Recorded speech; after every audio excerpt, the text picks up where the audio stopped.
వాకిట్లో జట్కా బండి ఆగిన చప్పుడు విని గోపి పరిగెత్తుకొచ్చి గేటు తీసి సంతోషంగా కేకబెట్టాడు. అన్నయ్య వచ్చాడమ్మా.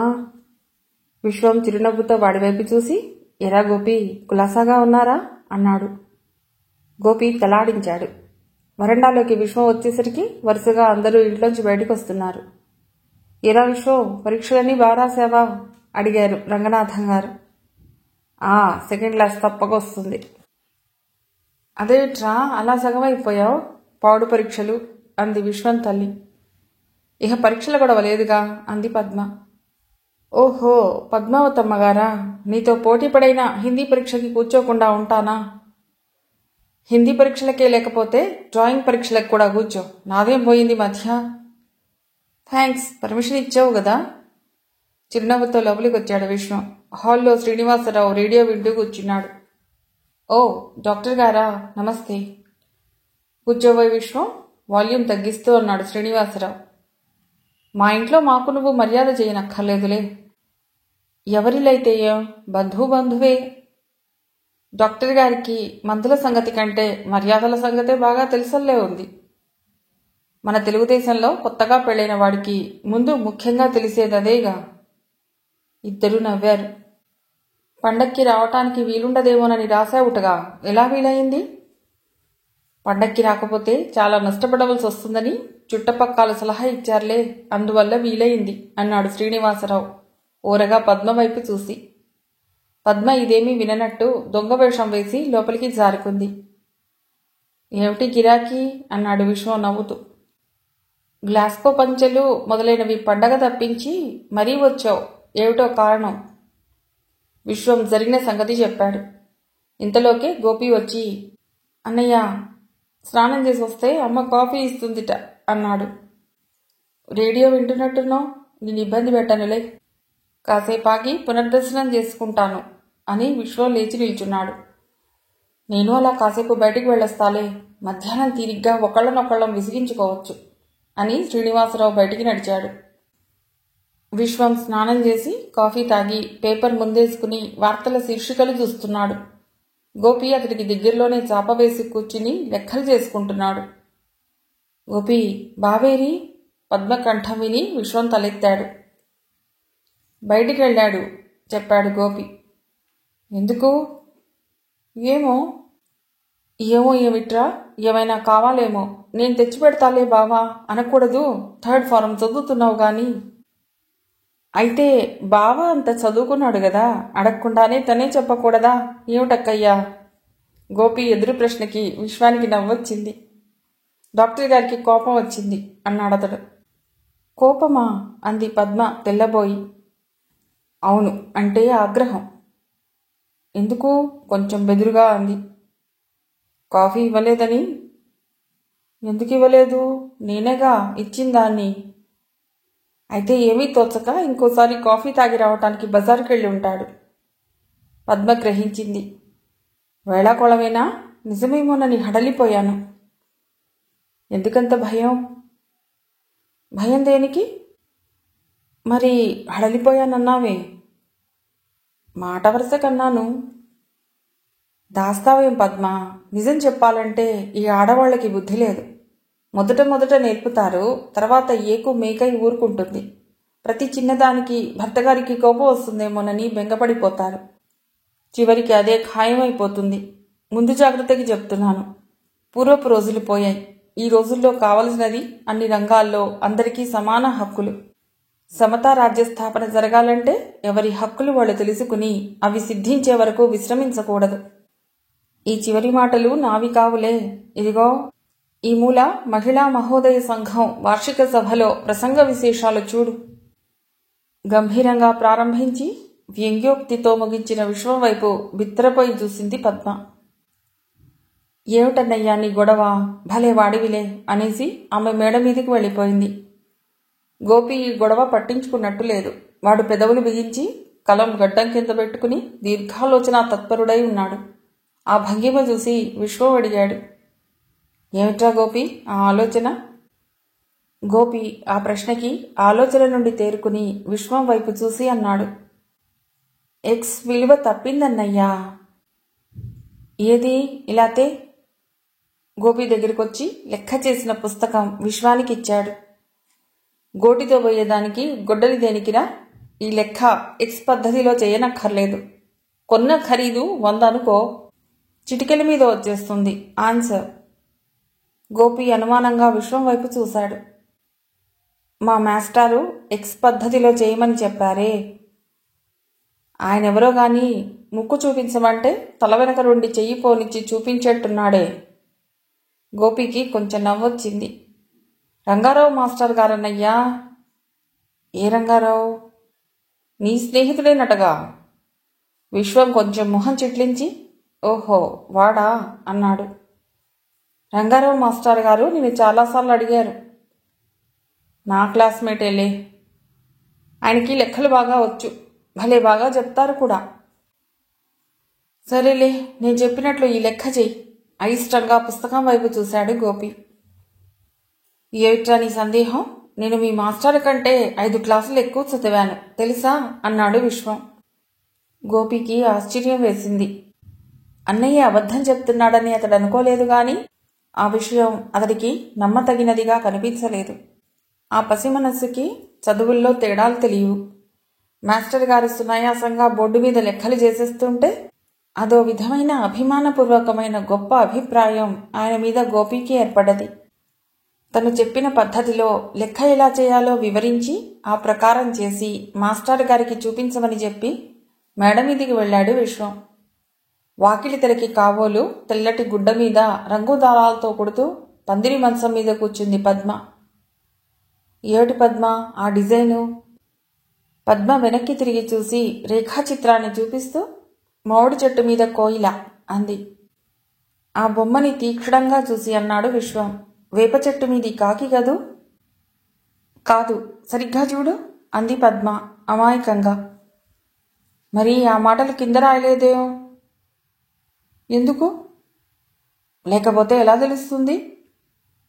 విశ్వం కళ్ళలోకి చూసింది పద్మ. అతడు నవ్వాపుకుంటున్నాడు. అప్పటికి తెలిసింది ఆమెకి అతడి మాటల్లోని వ్యంగ్యం.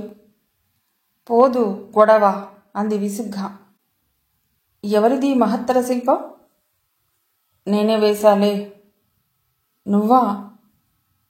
అటువంటి పొరపాటు పని పద్మ ఎప్పుడూ చేయదని అతడికి బాగా నమ్మకం ఉంది. డిజైన్లకి కార్బన్ కాపీలు తీయటానికి పైమెట్టు ఆమె ఊహకి అతీతం. ఆలోచించగా విశ్వానికి అకస్మాత్తుగా తట్టింది. ఓ, డాక్టర్ గారి చిత్రకళా నైపుణ్యం కాబోలు, అవునా? కాదులే అంది పద్మ. నాకు తెలుసులే. తెలిస్తే సరే, నన్ను పనిచేసుకొని. దృఢపడిపోయింది అతడి అనుమానం. చూస్తూ చూస్తూ పద్మ శ్రమంతా బూడిదిలో పోసిన పన్నీరు కానివ్వటం అతడికి ఇష్టం లేదు. ఫస్ట్ క్లాస్ అయిన బొమ్మ నేను వేసి పెడతాలే. పాపం డాక్టర్ గారిని ఎందుకు అవస్థ పెట్టావు అని పద్మ సమాధానం కోసం కూడా ఎదురు చూడకుండా ఆమె చేతిలోని ఫ్రేమ్ లాక్కుని గుడ్డ సరిచేసి తనకి చిరపరిచితమైన రేఖాచిత్రం మామిడి చెట్టు మీద కోకిల త్వరగా గీసేశాడు. ఎలా ఉంది? ఎన్నిసార్లు వేసినా అదేగా. తెల్లబోయాడు విశ్వం. అయితే మాత్రం అన్నాడు. సరేలే, ఇలా ఇవ్వు అంది పద్మ. సరైన రంగు దారాలతో కుడితే ఫస్ట్గా ఉంటుంది. డాక్టర్ హడలిపోవలసిందే అని వెనక్కి తిరిగి వెళ్ళబోతూ గదిలోని నిలువుటద్దంలో చూసుకుని అద్దురిపడి పద్మ వైపు తిరిగి, ఇదేమిటి పద్మోయ్, ఈ 19వ శతాబ్దపు అలంకారం అన్నాడు. అదేమిటోనని పద్మ వెనక్కి చూసింది. నిలువుటద్దం చూపించాడు విశ్వం. అది పూర్వం గోడకి జేరగిల వేసి ఉండేది. ఇప్పుడు గోడ నుండి ముందుకు వంగి ఉండటం చూసి విశ్వం ఆశ్చర్యపోయాడు. వెంటనే దాన్ని మళ్లీ వెనకటి స్థితిలోకి ఉంచటానికి ప్రయత్నించసాగాడు. హెయిర్ కటింగ్ సెలూన్లో లాగా గోడకి చేరవేయడం ఏమిటి? అలా ముందుకి ఉంటేనే బాగుంటుంది అంది పద్మ విసుగ్గా. అద్దం అలా వదిలేసి ఆశ్చర్యంగా విశ్వం పద్మ మొహంలోకి చూశాడు. హెయిర్ కటింగ్ సెలూనా? అక్కడ ఎలా ఉంటుందో నీకేం తెలుసు? పద్మ మాట్లాడలేదు. వెంటనే విశ్వానికి అర్థమైంది, ఇది డాక్టర్ గారి అభిరుచి కాబోలు. అభిప్రాయాలు ఆడవాళ్ళు ఎంత త్వరగా మార్చుకుంటారు. మరేమీ మాట్లాడకుండా విశ్వం మేడ దిగి హాల్లోకొచ్చాడు. గోపి అక్కడ లేడు. పుస్తకాలు మాత్రం చాప మీదనే ఉన్నాయి. లెక్క ఎలా చేశాడో చూడాలని పుస్తకం తెరిచాడు విశ్వం. అతడి ఆశ్చర్యానికి మేరలేదు. ఆ లెక్క ఎక్స్ పద్ధతిలోనే మళ్లీ చేయబడి ఉంది. అతడు చేసి చూపించిన నమూనా కోసం పుస్తకంలో వెతికాడు విశ్వం. అదెక్కడా కనిపించలేదు. విశ్వం కిటికీలోంచి బయటికి చూశాడు. ఓ మూల ఓ కాగితం ఉండ కనిపించింది. అది చూడగానే విశ్వానికి నవ్వొచ్చింది. ఓరి వెధవా అనుకున్నాడు. ఈ విషయం పద్మకి కూడా చెప్పి ఆమెను పొట్ట చెక్కలయ్యేటట్లు నవ్వించాలనుకున్నాడు. సరాసరి మేడ మీదికి వెళ్ళాడు. పద్మ అల్లిక పని చేస్తూనే ఉంది. విశ్వం తొంగి చూశాడు. అది తను వేసి ఇచ్చిన బొమ్మ కాదు, పద్మ అంతకి పూర్వం కుట్టడానికి ప్రారంభించిన చిత్రం. విశ్వం బుర్రగోక్కున్నాడు. ఏం మనుషులు వీళ్ళందరూ! విచక్షణ జ్ఞానం ఉపయోగించరా? యుక్తం ఏమిటో తెలుసుకోవటం కూడా ఇష్టం ఉన్నట్టు లేదు. మాటి మాటికి ఆశ్చర్యపోవటం తనవంతవుతోంది. ఇంతకీ మనుషుల భావాలు చిత్రమైనవి. విశ్వం పద్మతో మాట్లాడకుండానే వెనక్కి తిరిగి మేడ దిగి మళ్లీ హాల్లోకి వచ్చేశాడు. అక్కడ రంగనాథం గారు కూర్చుని ఉన్నారు. విశ్వాన్ని చూడగానే ఆయన అన్నాడు, ఒరే విశ్వం, బావ రేపు వెళతానంటున్నాడు. సాయంత్రం బజారుకెళ్ళి ఖరీదైన మంచి షూటింగ్ క్లాత్ సెలెక్ట్ చేసి తీసుకొస్తావా? అతడికి మరీ మొహమాటం. షాపుకు వెళ్ళి నచ్చింది చూడమంటే ఒప్పుకోడు. నువ్వే వెళ్ళి ఆ పనేదో చూడు కాస్త. అలాగే నాన్న అన్నాడు విశ్వం. కాలం సాగిపోతోంది. పనులు జరిగిపోతున్నాయి. గుమాస్తాలు రాస్తున్నారు. రైతులు పొలం దున్నుతున్నారు. పంటలు పండిస్తున్నారు. శ్రామికులు శ్రమించి స్వేదజలం వర్షిస్తున్నారు. పెద్ద ఉద్యోగులు హూంకరిస్తున్నారు. ఫ్యాక్టరీల గొట్టాలు పొగబిడుస్తున్నాయి. మంత్రులు తిరుగుతున్నారు. నాయకులు అరుస్తున్నారు. విద్యార్థులు పుస్తకాలు తిరగేస్తున్నారు. పండిన ధాన్యం ఎక్కడో ఉడుకుతూనే ఉంది. ఇలా పనులు జరిగిపోతూనే ఉన్నాయి. కాలం గడుస్తూనే ఉంటుంది. కాలగమనం చూడగలిగిన వాళ్ళు చూస్తూనే ఉంటున్నారు. లేనివాళ్లు నిర్లక్ష్యంగా కళ్ళు మూసుకుంటూనే ఉన్నారు. ప్రపంచంలో పుట్టి పెరిగిన ప్రతి వాడు ఏదో ఒక పని చేస్తూనే ఉన్నాడు. కానీ ప్రతి పని మనిషి అభ్యున్నతికే జరగటం లేదు. మనిషి ఇంకా గొప్పగా బతకటానికి ఉపకరించే పనుల్ని కాలం దొంగిలిస్తోంది. వాటికి బదులు మనిషిని కిందికి లాగే పనుల్ని కాలం ఇప్పుడు మనకిస్తోంది. కాలం వెనక్కి తిరగదు. చేసిన పనుల్ని చెరపలేము. క్షణక్షణము జీవితం ఖర్చయిపోతోంది. తక్షణం జరగవలసిన పని ఏమంటే మానవ జీవిత ప్రమాణాన్ని అన్ని రంగాలలో కొన్ని మెట్లు పైకి లాగే ప్రయత్నం. నేడు ప్రపంచం మొత్తం మీద జరగవలసిన పని ఇది ఒక్కటే. ఇది ఎలా సాధ్యపడుతుందో చూద్దాం. మైదానంలో ఒక సాంఘిక సేవాపరుడు ఉపన్యసిస్తున్నాడు. ఉపన్యాసాన్ని మొదటి నుండి శ్రద్ధగా వింటున్నాడు విశ్వం. అప్రయత్నంగా అతడిలోని చిలిపితనం తలెత్తింది. ఉపన్యాసకుడు ఉపన్యాసాన్ని వెంటనే కొనసాగించకుండా కొంతసేపు ఆగి 4 దిక్కులా చూస్తున్నాడు. కాలం సాగిపోతోంది అన్నాడు విశ్వం గట్టిగా, విద్యార్థి దశలోని కోణంగితనంతో. ఇప్పుడు కాలాన్ని గురించి మాట్లాడినదెవరో నాకు చూడాలని ఉంది అన్నాడు ఉపన్యాసకుడు. విశ్వం ధైర్యంగా లేచి నిలబడ్డాడు. అలా అన్నందుకు అతడు కొంచెం విచారించకపోలేదు. కానీ ఒక పని చేసిన తర్వాత దాని ఫలితం అనుభవించటానికి అతడు వెనుదీయడు. దయచేసి మీరు ఒకసారి ఇలా వస్తారా? మీతో 2 విషయాలు మాట్లాడాలి. విశ్వం అతడికి దగ్గరగా వెళ్ళాడు. మీ పేరు? విశ్వేశ్వరరావు. కాలం సాగిపోతోంది అనే విషయం ఇంతకు ముందు మీకు ఎప్పుడైనా స్ఫురించిందా? స్ఫురించకుండా ఉండటానికి అదేం కొత్త సంగతి కాదు కదండి, కొంచెం నవ్వుతూ అన్నాడు విశ్వం. అప్పుడు మీ భావాలు ఎలా ఉండేవో చెప్పగలరా? నిన్న, ఇవాళ, రేపు, ఇదే కదా కాలం అంటే అనిపించేది నాకు. ఒక్కొక్కప్పుడు కాలం మీద ఏవైనా కవిత్వం రాద్దామని ఉండేది. కానీ సరైన భావాలు రాకపోవటం వల్ల రాయలేదు. మీ వయసు ఎంత? 22. ఈ 22 కాలంలో ఎన్నో పనులు చేసి ఉంటారు మీరు. అవును మరి. ఇన్ని సంవత్సరాలలో మీరు చేసిన అతి ముఖ్యమైన పని ఒక్కటి చెప్పగలరా? విశ్వం ఆలోచించాడు. ఏదైనా సరే మీరు గుండెల మీద చెయ్యి వేసుకుని ఫలానా ఘనకార్యం చేశానని చెప్పగల ఒక్క పని, కనీసం ఒక్క మంచి పని చెప్పండి చాలు. విశ్వం నుదుటి మీద స్వేద బిందువులు చేరాయి. ఒక్క మంచి పని. తను ఒక్క మంచి పని కూడా ఇంతవరకు చేయలేదా? గొప్ప పని కాకపోవచ్చు, కానీ కనీసం ఒక్క మంచి పని. విశ్వం తలవంచుకున్నాడు నిరుత్తరంగా. పోనీ కనీసం అలాంటి పని ఏదైనా చెయ్యాలనుకున్నారా? ఎందుకు అనుకోలేదు అన్నాడు విశ్వం తెప్పరిల్లి. ఏమిటది? విశ్వానికి పచ్చివెలక్కాయ నోట్లో పడ్డట్టయింది. ఎంత ఆలోచించినా ఏమీ తట్టడం లేదు. ఒక్క ప్రశ్న అడుగుతాను, తడుముకోకుండా సమాధానం చెబుతారా? అడగండి. మీ జీవిత లక్ష్యం ఏమిటి? ఏమిటి తన జీవిత లక్ష్యం? శూన్యంగా చూశాడు విశ్వం. మీకు ప్రత్యేకించి ఏమీ లక్ష్యం లేదన్నమాట. తను పూర్తిగా పరాభవం పొందాడు. కానీ పరాభవం కంటే కూడా తన నిష్ప్రయోజకత్వం అతడిని బాధపెట్టింది. ఇటువంటి ప్రశ్నలే తనలో ఎప్పుడూ ఉదయించలేదు. ఎంత భావదారిద్ర్యం! ఉపన్యాసకుడు విశ్వం భుజం తట్టి అన్నాడు. జరిగిన కాలంలో మీరేమీ చెప్పదగిన పని చేసి ఉండకపోవచ్చు. పర్వాలేదు. రాబోయే రోజుల్లో మీరు తోటివాళ్లు నిర్వీణులయ్యే మహాకార్యాలు చేయవచ్చు. కావలసినదల్లా చెయ్యాలనే ఉత్సాహం, కోరిక ఉండటం. జీవితంలో ఒక లక్ష్యాన్ని ఏర్పరచుకోవటం, గమ్యం చేరుకోవటానికి నిజాయితీతో ప్రయత్నించటం, అంతే. కృతజ్ఞుణ్ణి అన్నాడు విశ్వం. మీకేమైనా మాట్లాడవలసిన విషయాలుంటే తర్వాత మిమ్మల్ని కలుసుకుంటాను. ఇదిగో నా అడ్రస్. ఒక చిన్న కార్డు విశ్వానికి ఇచ్చాడు ఉపన్యాసకుడు. విశ్వం అది స్వీకరించి సెలవు తీసుకుని బరువుగా అడుగులు వేసుకుంటూ మైదానం దాటి బజార్లో ప్రవేశించాడు. ఇప్పుడతడి మనస్సులో విచారం లేదు. తను త్వరలోనే మేల్కొన్నాడు. అసలు తన జీవితం ప్రారంభమయ్యే తరుణం కూడా అదే. తన అస్తిత్వాన్ని తను సార్థకం చేసుకోగలడు. బజార్లో నడుస్తున్నాడు విశ్వం. బజారంతా అతడికి కొత్త కొత్తగా కనిపించసాగింది ఆ రోజున. ప్రతి వ్యక్తి శ్రమపడుతున్నాడు ధన సంపాదనకి. శ్రమకి తగిన ప్రతిఫలం మాత్రం అందరికీ ముట్టదు. చిన్న చిన్న దుకాణదారులు రోజంతా శ్రమపడి వస్తువుల అమ్మకం కోసం నానా బాధలు పడుతుండటం తను చాలాసార్లు గమనించాడు. శక్తి లేని కొనేవాళ్లు అతడి కళ్లల్లో ఎప్పుడూ మెదులుతూనే ఉంటారు. ఏమిటి దీనికి విరుగుడు? ఆలోచిస్తున్న కొద్దీ అతడు నిరుత్సాహపడ్డాడు. ప్రభుత్వాలనే ఊపివేసే సమస్య అది.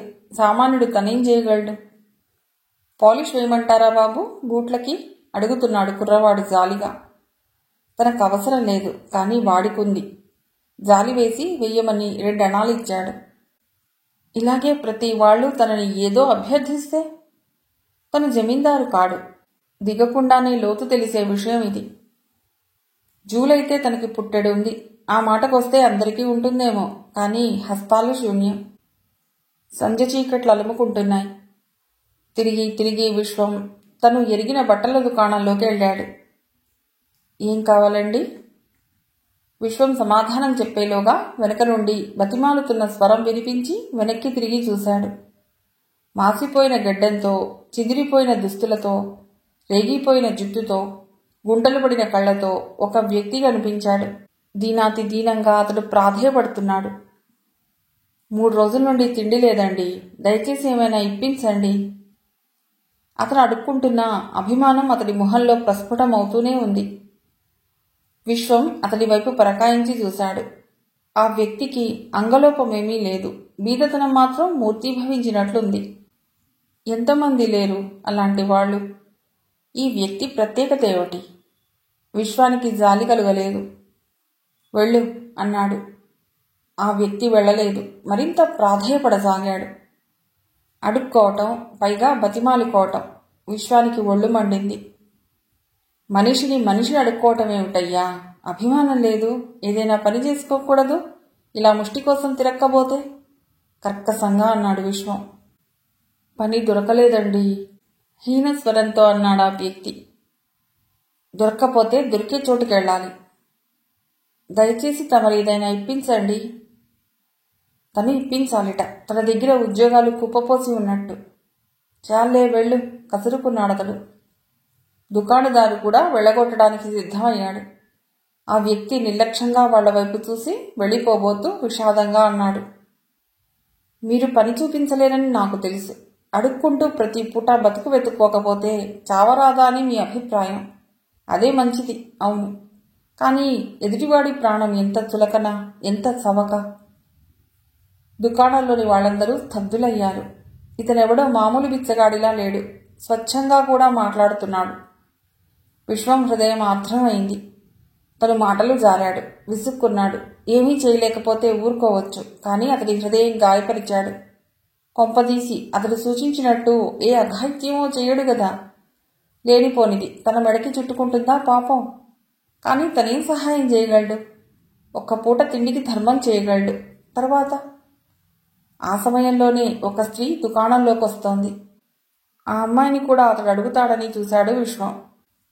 కానీ తలెత్తి కూడా చూడకుండా ఆ వ్యక్తి వెళ్ళిపోతున్నాడు. ముచ్చమటలు పోశాయి విశ్వానికి. అతడి శరీరం కంపించింది. ఇదిగో ఏమయ్యోయ్ అని కేక పెట్టాడు. అప్రయత్నంగా అతడు వెనుదిరిగి చూశాడు. విశ్వం మళ్లీ పిలిచాడు. అతడు తటపటాయిస్తున్నాడు.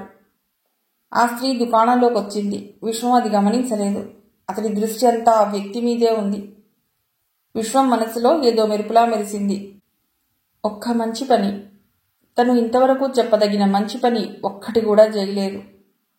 ప్రాణం నిలపటం మంచి పనే గదూ. విశ్వం ఇవేవీ ఆలోచించలేదు. ఆ వ్యక్తిని మరోసారి పిలిచాడు. అతడేమనుకున్నాడో గాని ముందుకు నడిచి విశ్వం దగ్గర నిలబడ్డాడు. విశ్వం ట్రౌజర్ జేబులోంచి 100 రూపాయల నోటు తీసి అతడికి అందిస్తూ అన్నాడు. ఇదిగో తీసుకో. పని చూపించలేను, నిజమే. ఈ 100 రూపాయలతో ఏ కిళ్ళి దుకాణం వదిలిచి ఏదో విధంగా పుట్టగడుపుకోవచ్చునేమో. ఏమంటావ్? ఆ వ్యక్తి తెల్లబోయాడు. దుకాణంలోని వాళ్ళందరూ ఆశ్చర్యంగా విశ్వం వైపు చూశారు. 100 రూపాయలే అని గుసగుసలు విశ్వానికి వినిపించాయి. ఆ అమ్మాయి విశ్వం వైపు తలెత్తి చూసి మళ్ళీ ఇంకోసారి చూసి అర్థం కానట్టుగా మొహం పెట్టింది. విశ్వం గర్వంగా నిల్చున్నాడు. అమరావతి శివలింగంలా తను పెరిగిపోతున్నట్లు అనిపించింది అతడికి. తన దగ్గరున్న వాళ్ళందరూ మరుగుజ్జుల్లా అవుతున్నారు. తీసుకోవేం దర్పంగా అన్నాడు విశ్వం. ఆ వ్యక్తి ఒక్క క్షణం విశ్వం కళ్ళలోకి చూసి తర్వాత చుట్టూ చూసి వద్దులేండి అనేసి గబగబా బయటికి నడిచిపోయాడు. కొద్ది క్షణాల వరకు ముందుకు చాపిన చేతిలోని 100 రూపాయల నోటు రెపరెపలు చూస్తూ అలాగే ఉండిపోయాడు విశ్వం. అది స్వీకరించబడలేదు. ఏమిటండి అంత మొత్తమా అన్నాడు దుకాణదారు విశ్వం వైపు వింత చూపులు చూస్తూ. విశ్వం ప్రత్యుత్తరం ఇవ్వలేదు. ఏం చూపించమంటారు? వ్యాపార విషయంలోకి దిగాడు దుకాణదారు. గాబర్టీన్ షూటింగ్ చూపించండి. విశ్వం వైపు ఆ అమ్మాయి మళ్లీ చూసింది. యథాలాపంగా అటువైపు చూసిన విశ్వం ఆమె ఉనికిని అప్పటికి గుర్తించాడు. ఎక్కడో చూసిన రూపం అని అతడి మనసులో లీలగా అనిపించింది. ఆలోచించగా జ్ఞప్తికొచ్చింది. తను ఇంటర్మీడియట్ చదువుతున్నప్పుడు కాలేజీకి వెళ్లే సమయాల్లో స్కూల్కి వెడుతూ ఆ అమ్మాయి తనకి అప్పుడప్పుడు ఎదురయ్యేది. ఎవరో ఆమె ఇప్పుడు ఏం చేస్తోందో. పూర్వం తను చూసినప్పటికంటే ఇప్పుడు పొడుగైంది, కొంచెం బొద్దుగా కూడా ఉంది. బిల్లు చెల్లించి విశ్వం ప్యాకెట్ తీసుకుని బయటకొచ్చాడు. అతని మనస్సులో మళ్లీ తను ధర్మం చేయబోయిన దృశ్యం మెదిలింది. అతను ఎందుకు తిరస్కరించాడు? భయపడి ఉంటాడా? అంత మొత్తం అతనెప్పుడు చూడలేదేమో. పోలీసులు లాక్కుపోతారనుకున్నాడేమో. తను కావాలని అందరి ఎదుట ఇస్తున్నప్పుడు భయం దేనికి? తను ఇవ్వవలసిన విధంగా ఇవ్వలేదేమో ఒకవేళ. అంతకంటే తనేం చేయగలడు? ఎవరూ చూడకుండా అతని చొక్కా జేబులో పెట్టాలా? బతిమాలి తీసుకోమని నచ్చజెప్పాలా? అవసరం ఉన్నవాడే బెట్టుకి పోతే తన సంగతేమిటి? ఏమైతే ఏం, ఇప్పుడతడు ఒకవేళ ఏ అఘాయిత్యం చేసినా తనకు ఆ బాధ్యత లేదు. విశ్వానికి ఎందుకో సంతృప్తిగా లేదు. తనేదో పొరపాటు చేశాడేమో. తనలో బహుశా ఏదో లోపం ఉండి ఉంటుంది. అకస్మాత్తుగా అతడికి ఒక విషయం తట్టింది. ఆ వ్యక్తిని ఎలాగైనా ఆ దీనావస్థ నుండి తప్పించి సహాయం చేయాలనే కృషి తనలో లేదు.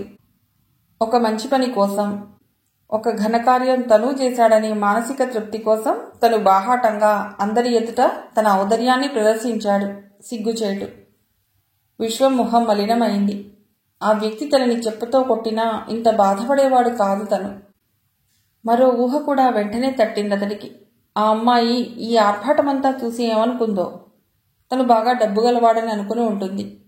ఆ గబార్డిన్ సూట్ తన కోసం కాదని ఆమెకు తెలియదు. పాపం, ఆమె తన వైపు చూడటం తను కనిపెట్టకపోలేదు. తను ఫలానా అని ఆమెకు తెలుసో తెలియదో. ఉన్నట్టుండి విశ్వానికి ఓ అనుమానం కలిగింది.